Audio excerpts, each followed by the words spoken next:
1592년 임진왜란이 일어나고 고니시 유키나가를 비롯한 일본군은 겨우 20일 만에 한양을 점령합니다. 여기서 한 가지 의문이 듭니다. 아무리 당시 조선이 국방에 소홀히 했다고 해도 어떻게 이렇게까지 탈탈 털릴 수 있었을까? 이 사진은 인터넷에 떠도는 남한산성을 공격하는 청나라군 1인칭 시점이라는 사진입니다. 우리 조상님들은 이렇게 험준한 산에 지은 철옹성으로 외적을 막아냈는데 일본군이 지나온 남쪽에는 과연 이런 철옹성이 없었던 것이었을까? 이번 편에서는 간양록을 바탕으로 임진왜란 초기에 조선이 탈탈 털린 이유와 당시 일본성과 한국성의 비교, 그리고 임진왜란에 관한 다양한 이야기에 대해서 말씀드리도록 하겠습니다. 먼저 일본의 성에 대해 말씀드리겠습니다. 전국시대의 수많은 전투를 치룬 당시 일본의 성은 외진 산꼭대기나 동떨어진 강기슭이나 바닷가에 자리를 잡고 산 꼭대기를 골라서 내기를 깎고 매끄럽게 다듬어서 적이 오르내리지 못하게 했습니다. 성터는 널찍이 잡고 위는 뾰족하게 만들고 높이 집을 지어 맨 위는 3층 정도로 만듭니다. 그 안에는 성주의 자리가 있고 군량이나 군기창고도 다 이 집 안에다 만듭니다. 문도 하나 길도 하나로 만들어 드나드는 걸 외퉁수로 만들고 문 안에는 자갈을 실어다 쌓아놓고 성 밖으로는 담을 둘러칩니다. 담 비탈에는 군데군데 띄어서 총구멍을 뚫어놓고 담 밖에는 또 깊이 웅덩이를 둘러 파고 그 안으로 강물을 끌어다가 흠뻑 넣어둡니다. 강이나 바닷가면 배를 모아다가 줄줄이 늘어놓고 성 둘레에 백성들을 시켜 늘 물놀이를 일삼게 할 뿐만 아니라 날랜 군졸들을 모아다가 성을 둘레둘레 에워싸 살게 합니다. 이렇게 만드는 이유는 외진 산꼭대기에서는 적을 내려다보기는 좋고 반면 적이 기어오르기는 어렵게 만들며 총알이나 화살을 내리쏘기 쉽게 하기 위함입니다. 강기슭이나 바닷가에서는 한쪽만 막아도 되기 때문에 절반의 힘으로도 적을 막아낼 수 있고 문과 길을 외통수로 만든 것은 적을 막아내는데 힘이 분산되지 않게 하기 위함입니다.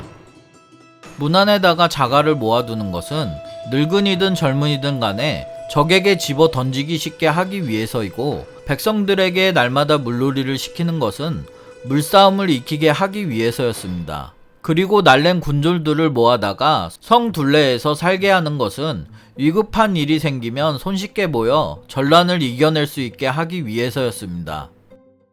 일본의 성은 전국시대의 수많은 전투를 거치면서 더욱 정교해지고 체계가 잡혀 있었습니다. 그런 성에서 보낸 일본군들이 조선에 쳐들어와서 여러 성을 구경하고 저게 성이야? 하며 밋밋한 생김새를 보고 비웃었다고 합니다. 임진왜란 초기 20일 만에 수도를 빼앗길 정도로 탈탈 털린 것은 여러가지 이유가 있지만 바로 이 성 때문이기도 했습니다. 하지만 정유재란 때 쳐들어온 일본군들이 조선 사람들이 이곳을 필사적으로 지켜냈더라면 우리들은 어떻게 할 수 없었을 것이다 라고 말한 두 곳이 있는데 바로 담양의 금성과 나주의 금성이었습니다. 담양 금성과 나주 금성은 둘 다 산 위에 돌로 쌓은 성으로 천연의 요새입니다. 조선에도 삼국시대부터 이어져 온 이런 천연의 요새가 있었지만 우리나라의 산성은 백성들이 사는 곳과 멀어서 급한 상황에서만 산성으로 도망쳤고 조금만 상황이 좋아지면 백성들은 멀고 험한 것을 이유로 다시 올라가려 하지 않았습니다.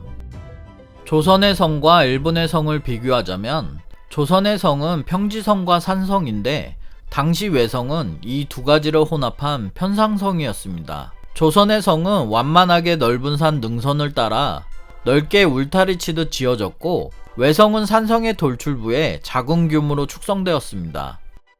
가장 큰 차이점이라면 외성은 주 성곽을 중심으로 하여 겹겹이 성벽을 축조하는데 조선의 성은 기본적인 성벽이 한 겹이고 내부에 별도의 성곽을 짓지 않는다는 점입니다.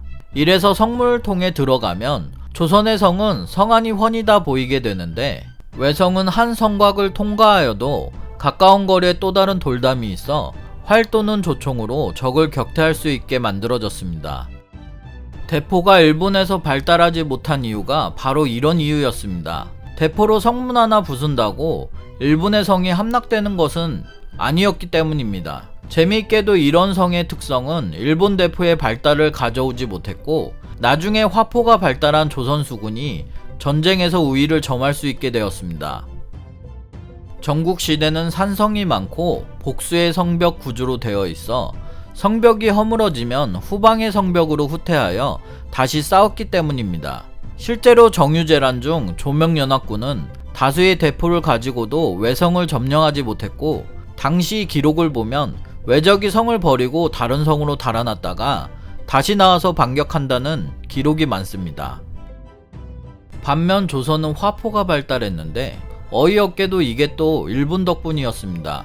왜구의 노략질은 신라시대부터 있었지만 고려 말기의 왜구는 상상을 초월하는 규모였는데, 이때 왜구들은 예전처럼 해안 지역을 약탈하고 곧 물러갔던 것이 아니라 약탈 이후에도 곧바로 철수하지 않고 연안 도시에 머물며 내륙 깊숙이 침투해 사람을 납치하기도 합니다.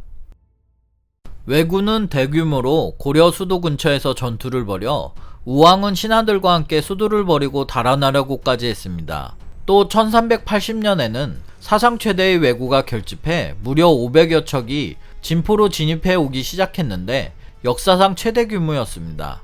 500여 척이 얼마나 압도적인 규모인가 하면 차이는 있겠지만 노량해전에 직결한 일본군의 규모가 300척이었는데 고려 말 왜구가 500척을 끌고 온 것입니다.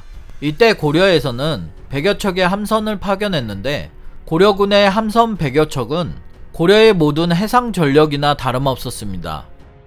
이 전투에서 괴멸한다면 고려는 왜구를 막을 기력이 거의 남아있지 않게 되고 그야말로 국운을 건 승부였습니다. 이 사상 최대의 위기에서 고려의 기적 같은 일이 일어났는데, 이때 함선의 채무선이 고려 최초로 화포를 장착했고 신무기 화포의 힘을 빌려 500척의 왜구 함선을 남김없이 불태워버렸습니다. 이는 고려가 왜구에게 30여 년간 쉴 새 없이 털리다가 일순간 역전시키는 대반격이었습니다. 진포해전은 그 자체로도 상당한 왜구를 물리친 대승리였지만 그 전까지 고려 전 국토를 왜구에 완전히 농락당하던 고려가, 그리고 훗날의 조선이 바다에서 반격을 할 수 있게 된 신호탄이 되었습니다. 이전까지 해전에서는 어차피 발리니까 수군을 키울 필요가 없다는 말이 대놓고 나왔고, 왜구들 때문에 수원에 궁궐을 지을 수 없었던 한심한 고려를 생각하면 정말 놀라운 변화였습니다.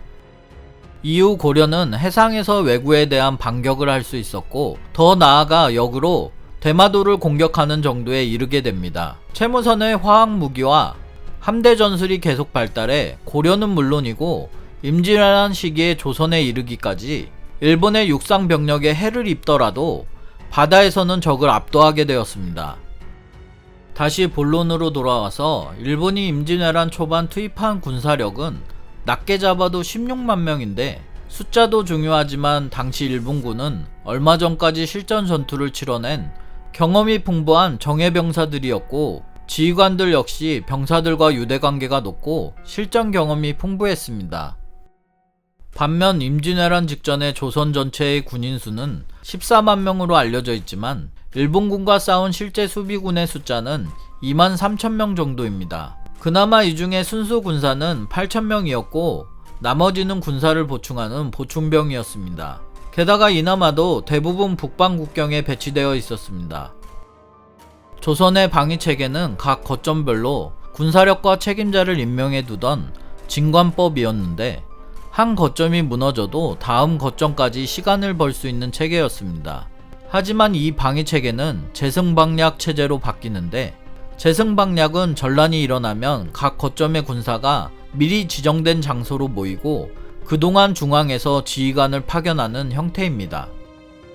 일본군은 경상도 남부지방을 완전히 함락시키고 진격하고 있었는데, 조정에서 지휘관을 내려보내기 전 대구에 모여있던 군사들은 왜군이 엄청난 속도로 진격하자 흩어져 버렸고, 결국 상주에 도착한 지휘관 이일은 왜군이 바로 코앞까지 왔다는 백성들의 말을 듣지 않고 일본군에게 포위되어 남쪽의 군사력은 괴멸되어 버립니다. 도요토미 히데요시가 조선 방위 전략의 허점을 알고 있었는지에 대한 기록은 없지만, 일본 전국시대의 히데요시가 보여준 정보 수집 능력으로 볼 때 조선 방위 전략의 허점을 미리 파악했을 가능성이 높아 보입니다. 조선의 집권층은 동인과 서인으로 나누어졌고, 임진왜란을 1년 앞둔 시기에는 동인이 남인과 북인으로 갈라졌습니다. 도요토미 히데요시의 답서에는 명나라를 치겠다는 내용이 있었는데도 국로는 분열되어 쌓았습니다. 이 모든 것들이 조선이 임진왜란 초기에 일본에게 탈탈 털린 이유입니다. 다시는 이런 전란을 겪지 않도록 지난날의 조정의 실책을 반성하고 앞날을 대비하기 위해 류성룡이 저술했던 징비록의 한 구절을 인용하면 조선인이 나약하여 빨리 패하고 기와장과 흙이 무너지듯 한 것은 평소 가르치지 않고 방어의 도를 잃었기 때문이다. 전쟁을 너무 좋아하는 것과 전쟁을 잊는 것 모두 경계해야 한다. 도요토미 가문은 전쟁을 너무 좋아했기에 망했고 조선은 전쟁을 잊었기에 망할 뻔했다. 다음 영상도 재밌게 만들겠습니다. 구독 부탁드립니다.